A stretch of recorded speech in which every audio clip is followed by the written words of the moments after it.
Dear plus one commerce students, good morning. Let us continue the 20th chapter in the plus one commerce, International Finance. பன்னாட்டு நிதி பாடத்தை தொடர்ந்து பார்க்க இருக்கிறோம். Today our topic is 20.03.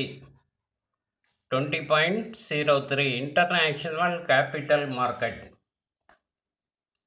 International capital market, பன்னாட்டு நிதி சந்தை, இது பற்றி பார்க்க இருக்கிறோம். International sources of business finance. There are various avenues for organizations to raise funds internationally.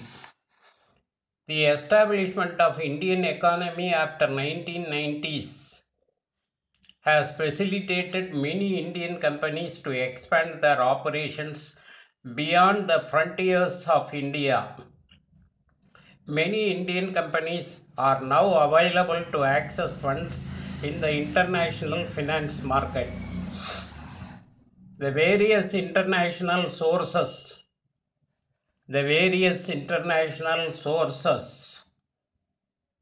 from where the funds may be generated are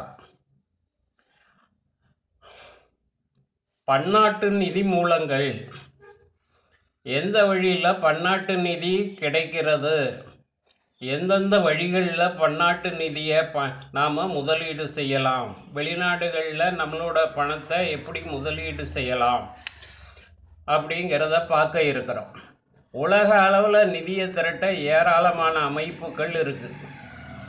1990ஆம் ஆண்டுக்கு பிறகு சீரமைக்கப்பட்ட இந்திய பொருளாதார அமைப்பு, இந்திய நிறுவனங்கள் இந்தியாவுக்கு வெளியில் தங்களோட வியாபார செயல்பாடுகளை வளர்த்து கொள்ள வசதிகளை ஏற்படுத்தி கொடுத்துருக்கு.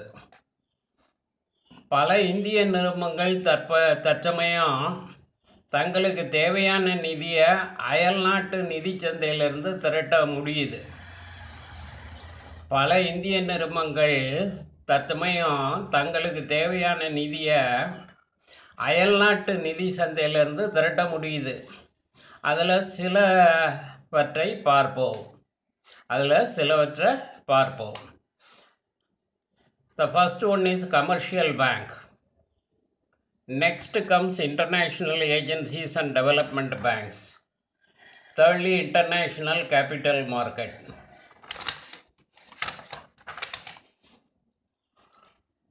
Commercial banks. Most of the commercial banks extend foreign currency loans for promoting business opportunities. These loans and services of various types provided by banks differ from country to country. பல வணிக வங்கிகள் வியாபார முன்னேற்றத்திற்காக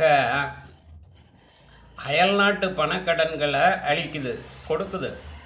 பல வணிக வங்கிகள் வியாபார முன்னேற்றத்திற்காக அயல்நாட்டு பணக்கடன்களை கொடுக்குது. இந்த கடனும் சேவைகளும் பல்வேறு வங்கிகள்னால பல்வேறு நாடுகளில் பல்வேறு வகைகளில் வழங்கப்படுது. பல்வேறு வகைகளில் வணிக வங்கிகள் அயல்நாட்டு கடன்களை வழங்குகிறது. அயல்நாட்டில் தொழில் செய்வதற்காக, அத்தொழிலை மேம்படுத்துவதற்காக நிறைய கடன்களை வழங்குகிறது. Next comes international agencies and development banks.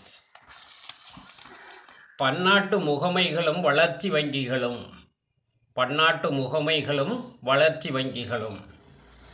International agencies and development banks play an important role to promote international trade and business.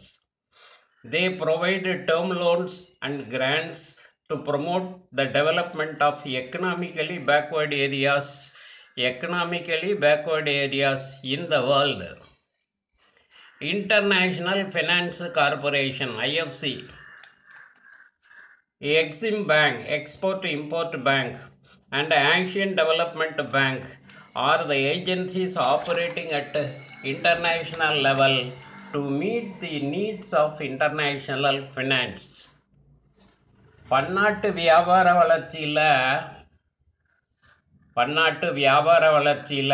பன்னாட்டு முகமைகளும் வளர்ச்சி வங்கிகளும் முக்கிய பங்காற்றுகிறது.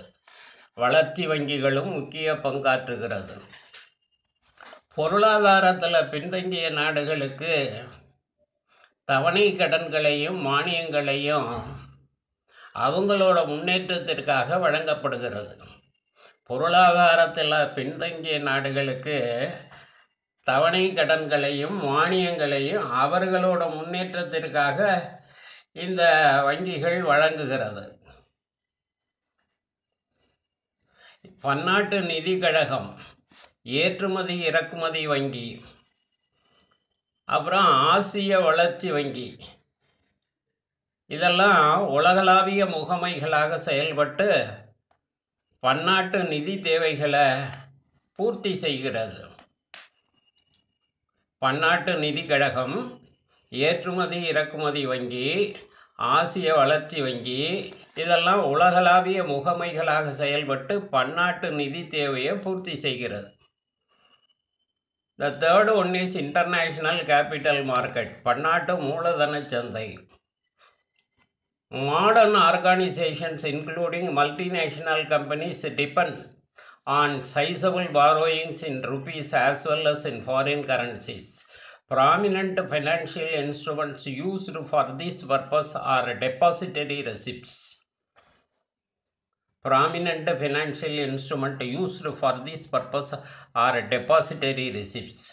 இந்திய பன்னாட்டு நிறுவனங்கள் பன்னாட்டு மூலதன சந்தையிலிருந்து பணக்கடன்களையும் அயல்நாட்டு செலவாணிகளையும் திரட்டுது. இதுக்கு முக்கிய நிதி கருவியாக வைப்பு ரசீதுகள் பயன்படுத்தப்படுகிறது. டெபாசிட்டரி ரெசிப்ட்ஸ், டிஆர்ஸ், வைப்பு ரசீது அப்படின்னு சொல்கிறோம். In your book pack also there is a very short answer question. What is a depository receipt? வைப்பு ரசீது என்றால் என்ன? A depository receipt is a negotiable financial instrument issued by a bank to represent a foreign company's equity shares or securities. They are issued to attract a greater amount of investment from other countries.